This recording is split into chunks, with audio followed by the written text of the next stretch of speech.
Hello everyone, कैसे हैं आप लोग। आई होप आप सभी अच्छे होंगे और इस कंस्ट्रक्शन इंडस्ट्री में कुछ अच्छा कर रहे होंगे। और जनाब, आज के सेशन में हम बात करने वाले हैं कि जो आपके क्लाइंट्स होते हैं, जिसको हम अथॉरिटी बोलते हैं, तो आपकी अथॉरिटीज किसी हाईवे प्रोजेक्ट का किस तरह से इम्प्लीमेंटेशन करती हैं। तो आप बने रहिए हमारे साथ और हम करते हैं अपने सेशन को स्टार्ट।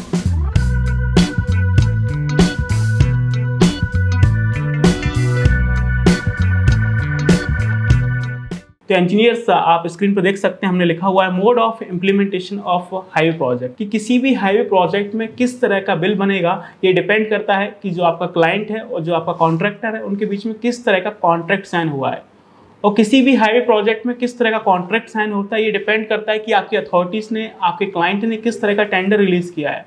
और किसी भी हाईवे प्रोजेक्ट में किस तरह का टेंडर रिलीज होगा, ये डिपेंड करता है कि जो आपकी अथॉरिटीज़ हैं, जो आपके क्लाइंट हैं, वो उस हाईवे प्रोजेक्ट को किस तरह से इम्प्लीमेंट करना चाहती हैं, उसके ऊपर पूरा प्रोजेक्ट डिपेंड कर रहा होता है। तो आप यहाँ पे देख सकते हैं स्क्रीन पे कि जो आपकी अथॉरिटीज़ हैं वो आपकी दो तरह से प्रोजेक्ट को इम्प्लीमेंट करती हैं। पहला क्या होता है आपका PFP, जिसको हम क्या बोलते हैं, पब्लिक फंडेड प्रोजेक्ट। पहला हमारा क्या है, PFP, जिसको हम क्या बोल रहे हैं, आपका पब्लिक फंडेड प्रोजेक्ट। और दूसरा हमारा क्या है, PPP। ये देखेंगे आप यहाँ पे, पहला हमारा क्या होता है, PFP, पब्लिक फंडेड प्रोजेक्ट, और दूसरा हमारा क्या है, PPP, पब्लिक प्राइवेट पार्टनरशिप। तो ये दो मोड ऑफ इम्प्लीमेंटेशन होते हैं किसी भी हाईवे प्रोजेक्ट में। तो सबसे पहले हम बात करते हैं PFP की, जो कि है हमारा पब्लिक फंडेड प्रोजेक्ट। तो इसमें दो तरह से चीज़ें होती हैं, एक आपका आइटम रेट कॉन्ट्रैक्ट होता है और दूसरा हमारा क्या होता है, EPC होता है, इंजीनियरिंग प्रोक्योरमेंट एंड कंस्ट्रक्शन। अगर हम पब्लिक फंडेड प्रोजेक्ट की बात करें तो पब्लिक फंडेड प्रोजेक्ट में आप देखेंगे कि जितने भी आपके हाईवे के प्रोजेक्ट्स हैं, दो ही तरह से होंगे, या तो आपका आइटम रेट कॉन्ट्रैक्ट में होगा या तो आपका EPC में होगा। यदि आपके छोटे छोटे प्रोजेक्ट्स हैं, जैसे 5-10 करोड़ के प्रोजेक्ट हैं, तो वो आपके आइटम रेट कॉन्ट्रैक्ट में आते हैं, जो आपकी ministry of road and transport highway है। अगर कोई छोटे छोटे प्रोजेक्ट है 5-10 करोड़ का, तो उसको वो आइटम रेट कॉन्ट्रैक्ट में या फिर आइटम रेट टेंडर रिलीज करती है, जिसमें आइटम वाइज सभी काम का डिटेल होता है। जो बड़े प्रोजेक्ट्स हैं उसके लिए अथॉरिटी आपका EPC मोड में जाती है, इंजीनियरिंग प्रोक्योरमेंट एंड कंस्ट्रक्शन। अब ये क्या होता है, इसको हम डिटेल में बात करेंगे, लेकिन बाद में। अभी हम ये समझते हैं कि जो आपके पब्लिक फंडेड प्रोजेक्ट होते हैं, तो इसमें सारा का सारा पैसा किसका होता है, पब्लिक का। पब्लिक यानी आपकी गवर्नमेंट का। तो सारा का सारा जो रिस्क है ना, वो गवर्नमेंट का है और कॉन्ट्रैक्टर एकदम चिल मार के घूम रहा है। और ये क्या होता है, इसको हम बाद में डिस्कस करेंगे।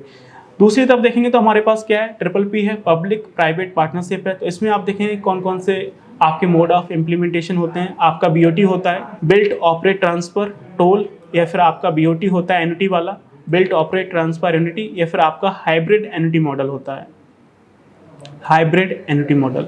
तो तीन तरह के मोड आपको PPP के केस में मिलेंगे, BOT टोल, BOT एन्युटी और आपका हैम, जिसको हम बोलते हैं हाइब्रिड एन्युटी मॉडल। अगर PPP में बात करें तो PPP में जो आपका BOT है, BOT भले ही आपका टोल हो या फिर आपका BOT भले ही एन्युटी हो। BOT का मतलब क्या होता है, बिल्ट ऑपरेट ट्रांसफर। और इस BOT के केस में भले ही आपका BOT टोल वाला मामला हो या फिर BOT एन्युटी वाला मामला हो, इसमें जो सारा का सारा रिस्क होता है ना, वो आपके कॉन्ट्रैक्टर का होता है। कॉन्ट्रैक्टर अपनी जेब से पैसा लगा के पूरे हाईवे का कंस्ट्रक्शन करवाता है। इसमें गवर्नमेंट का कोई रिस्क नहीं है, क्योंकि सारा का सारा पैसा किसका लगा है, आपके कॉन्ट्रैक्टर का पैसा लगा। तो गवर्नमेंट यहाँ पे चिल मार के घूम रहा होता है।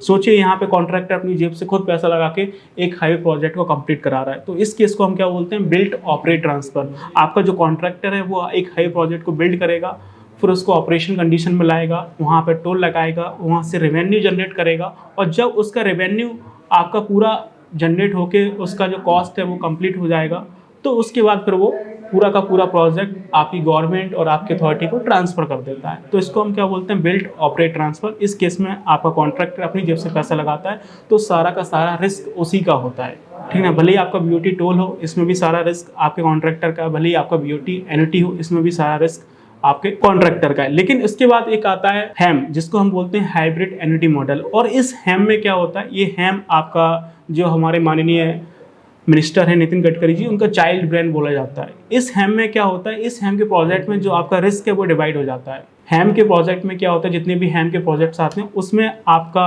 क्लाइंट और कॉन्ट्रैक्टर के बीच में रिस्क डिवाइड हो जाता है। दोनों थोड़ा थोड़ा पैसा लगा के इस प्रोजेक्ट को कर रहे होते हैं। उसको डिटेल में हम बाद में सीखेंगे कि हैम क्या होता है। और हैम बेसिकली कुछ साल पहले ही आया था, 2016-2017 के आसपास आपका हैम आया था। और इस हैम से आने से आपका जो हाईवे कंस्ट्रक्शन है उसमें एकदम रिवॉल्यूशनरी स्टेप था ये हमारे मिनिस्टर का, नितिन गडकरी जी का। और इससे आने का हाईवे काफ़ी अच्छे से काम चल रहा है, काफ़ी फास्ट आप देखेंगे हमारा पर डे किलोमीटर का काम चल रहा है हैम के आने से। क्योंकि हैम के आने से क्या है, हमारा जो रिस्क है वो डिवाइड हो गया है आपकी अथॉरिटीज़ और आपके कॉन्ट्रैक्टर के बीच में। लेकिन इसके पहले हमारा बीओटी था, तो बहुत सारे कॉन्ट्रैक्टर तो काम करने से ही मना कर देते थे, क्योंकि इतना सारा पैसा है कौन लगाएगा। कोई 2-4 करोड़ में आपके हाईवेज नहीं बनते हैं। हाईवेज बनाने में हज़ारों और लाखों करोड़ की कॉस्ट आ रही होती है। एक हाईवे बनाएंगे तो उसमें 14,000, 15,000 करोड़, लाखों करोड़ों का कॉस्ट होता है। चीज़ें अरबों में जा रही होती हैं, आप ज़ीरो नहीं गिन पाएंगे, इतना सारा कॉस्ट जा रहा होता है। तो बहुत बड़ा रिस्क होता है, क्योंकि आपने एक पूरे प्रोजेक्ट को बना के तैयार किया और उस पर ट्रैफिक नहीं आया तो वहाँ से आप रेवेन्यू जनरेट नहीं कर पाएंगे। और रेवेन्यू जनरेट नहीं होगा तो फिर पता है आपको क्या हालत हो रही होगी हमारे कॉन्ट्रैक्टर्स की और जो आपकी गवर्नमेंट है उसकी। तो बहुत बड़ा रिस्क होता है।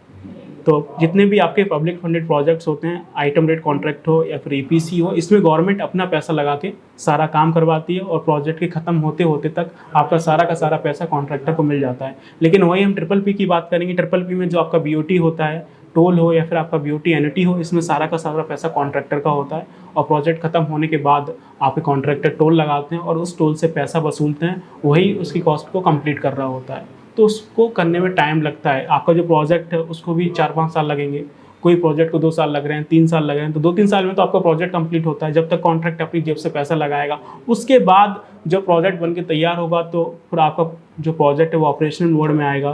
फिर वहाँ पे कॉन्ट्रैक्टर आपके टोल लगाएंगे, टोल लगाने के बाद फिर वहाँ से वो अपना पैसा वसूलना शुरू करेंगे जो कि उन्होंने लगाया है। और टोल से पैसा वसूलने में 10 साल लग जाता है, 12 साल लग जाता है, 15 साल लग जाता है। तो 10-15 साल तक आपके कॉन्ट्रैक्टर को वेट करना होता है पैसा पूरा करने के लिए, जो पैसा उस कॉन्ट्रैक्टर ने उस हाईवे के कंस्ट्रक्शन में लगाया है। आप सोचिए कि आपने किसी प्रोजेक्ट में पैसा लगाया है, 1000 करोड़, 2000 करोड़, 1400 करोड़, हज़ारों लाखों करोड़ आपने किसी प्रोजेक्ट में लगा दिए हैं और वहाँ से आपको रिटर्न ऑफ इन्वेस्टमेंट मिलने में, वहाँ से पैसा आपको वापस मिलने में 14-14, 15-15 साल का इंतजार करना पड़े तो कैसा रहेगा।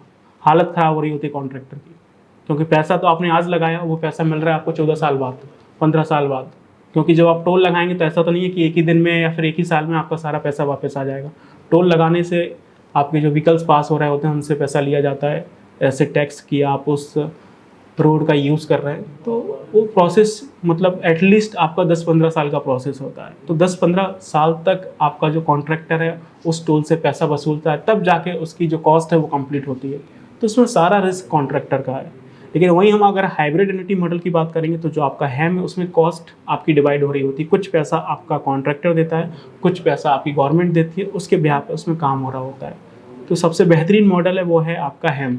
और आज की डेट में देखेंगे तो जितने भी आपके हाईवेज बन रहे हैं या फिर जितने भी आपके एक्सप्रेसवे बन रहे हैं, तो सभी में हम हर तरह का यूज़ कर रहे हैं। छोटे प्रोजेक्ट्स हैं वो आपके आइटम रेट में चले जाते हैं। जो आपके बड़े प्रोजेक्ट्स हैं आप आज के समय में देखेंगे तो 50-60% का जो प्रोजेक्ट है वो हम हैम में कर लेते हैं। 25-30% के जो प्रोजेक्ट हैं वो आपके बीओटी में हो जाते हैं। 25-30% प्रोजेक्ट आपके ईपीसी में हो रहे हैं। तो आज की डेट में ऐसा नहीं है कि हमारा हैम है बहुत अच्छा है तो सारा का सारा प्रोजेक्ट आपका हैम में हो रहा है तो गवर्नमेंट का दिवालिया निकल जाएगा। इतना पैसा ही नहीं है गवर्नमेंट के पास कि वो सारा प्रोजेक्ट हैम में कर सके।